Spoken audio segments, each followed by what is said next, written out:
যারা ওই যে রোটর দেখে আসছে, রোটর যেরকম একটু গ্রুপ করা থাকে, এইখানেও একটা গ্রুপ করা থাকে। এটার অন্যতম বৈশিষ্ট্য হচ্ছে, দেখো তোমরা জানো কি না, যে এইখানে যখন ইয়ার্ন তৈরি হয় এখানে একটা স্পিনিং ট্রায়াঙ্গেল তৈরি হয়। দেখো টপ রোলার আর বটম রোলার একে অন্যকে যে বিন্দুতে স্পর্শ করে তার একটা নাম আছে। তুমি এইটাকে এই গাইড রোলার দিয়ে ধরো এখান দিয়ে নিয়ে ওই নিপ পয়েন্টের মধ্যে দিয়ে দিলা, তাহলে দেখো এখানে তোমার ড্রাফটেড ম্যাটেরিয়াল আসতেছে, ও ডেলিভারির দিকে আগাবে। ও তখন তুমি যদি সেন্টার বরাবরই একে যদি রেখে দাও, ও সেন্টার বরাবর থেকে ইয়ার্নের ভিতর বরাবর আগাইতে থাকে। তাহলে এইখানে কি আমি কোনো টুইস্ট দিচ্ছি? একে কিন্তু আমার কোনো টুইস্ট দেওয়ার দরকার নেই। তুমি টুইস্ট দিচ্ছ আসলে কাকে? ওই যে staple fibre, R a centre বরাবরই থেকে যাবে। এর উপরে স্ট্যাপল ফাইবারগুলো একে তোমার টুইস্ট করে। কখনো যদি এটা ছিঁড়ে যায়, তার মানে ইয়ার্ন কিন্তু তোমার তৈরি হতে থাকবে, কিন্তু ওই ইয়ার্নের ভিতরে কি থাকবে না? কোর পোরশন থাকবে না। তাহলে ছিঁড়ে গেল কিনা, এই জন্য তুমি এখানে মনিটরিং করার জন্য একটা ডিটেক্টরও লাগাইতে পারো। মডার্নগুলোতে আমরা সাধারণত ডিটেক্টর লাগাই রাখি, ছিঁড়ে গেলে সাথে সাথে আমরা বুঝতে পারি যে এটা ছিঁড়ে গেছে। তাহলে আর তো জটিল কোনো কিছু না। আমি তাহলে একটু ম্যাটেরিয়াল প্যাসেজটা বলে দেই, কোথায় শুরু কোথায় শেষ।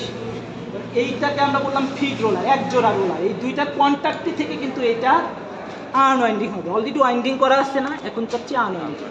আনওয়াইন্ডিংটা হবে কেমন করে? এই দুই জোড়া, এক জোড়া ফিড রোলার। এটা কার ফিট করার জন্য? ও এসে তারপরে যাচ্ছি কোথায়? গাইড। এই গাইডের পরে আমরা কিন্তু এই পাশ দিয়ে দিই, এটা তো নিচে নামানো আছে না, আমরা ফাইবারটা কিন্তু দেবো, এই লাইটটা দেবো এই পাশ দিয়ে। অনেকটাই যে এখানে যেহেতু বসানোই আছে,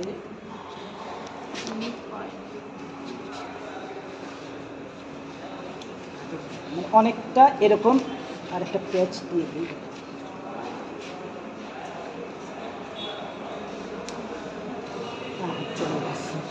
মানে এতটুকু বুঝো, এইখান দিয়ে এসে আমরা এইখান দিয়ে একটা প্যাচ দিয়ে দিই, এরপরে যায় এই পিছন দিক দিয়ে, পিছন দিক দিয়ে দিলাম, কারণ আমার ড্রাফটও হয়ে গেল। আবার ম্যাটেরিয়ালটা ওই কোর পজিশনেই যেন থাকে, ওইখানে যে ড্রাফটেড ম্যাটেরিয়াল তাদের কোর পজিশন, মানে সেন্টার পজিশনেই যেন ল্যাকড়াটা ইনসার্ট হয়। তুমি এই যে এটাকে ঘুরিয়ে, এখানে একটা নবের মতো দেখা যায় না, এটাকে ঘুরিয়ে তুমি এইটাকে ডানে বামে নিতে পারো। এই যে নবগুলাকে ঘুরাইলে দেখবা যে ও ডানে বামে মুভ করতেছে। নবগুলাকে ঘুরাইলে দেখবা ও একটু এইদিকে চলে আসে, অথবা আবার ওই দিকে চেপে যায়। তোমার টার্গেট ল্যাকড়াটাকে মিডলে দেয়া, এইটার ওই পাশ দিয়ে, কিন্তু ডেলিভারির পরে না, কিন্তু আগেই তোমাকে ইনসার্ট করতে হবে। তাহলে দেখো এইটার এটার মধ্যে যে ড্রাফট হবে ওইটা হচ্ছে আমাদের ল্যাকড়ার জন্য ড্রাফট। আর নর্মাল এখানে তো আমাদের 3/3 ড্রাফটিং সিস্টেম।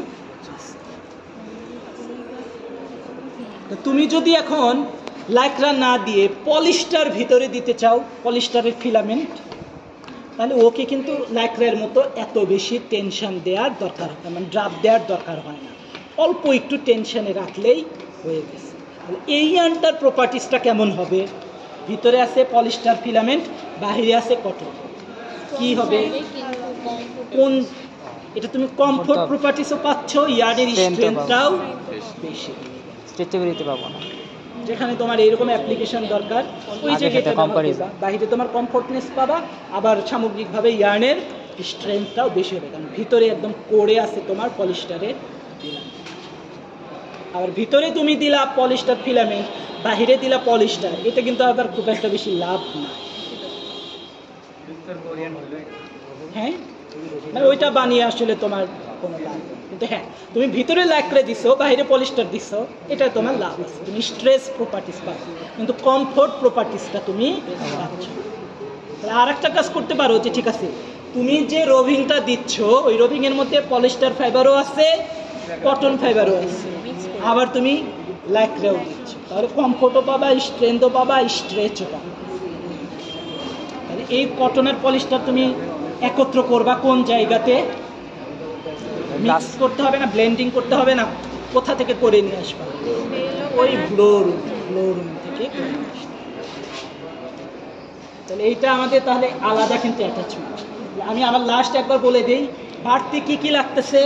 দেখো এইটাকে ফিট করার জন্য আমাদের এক জোড়া ফিট রোলার আর হচ্ছে একটা গাইড আর সেম সব কিছু কিন্তু আছে।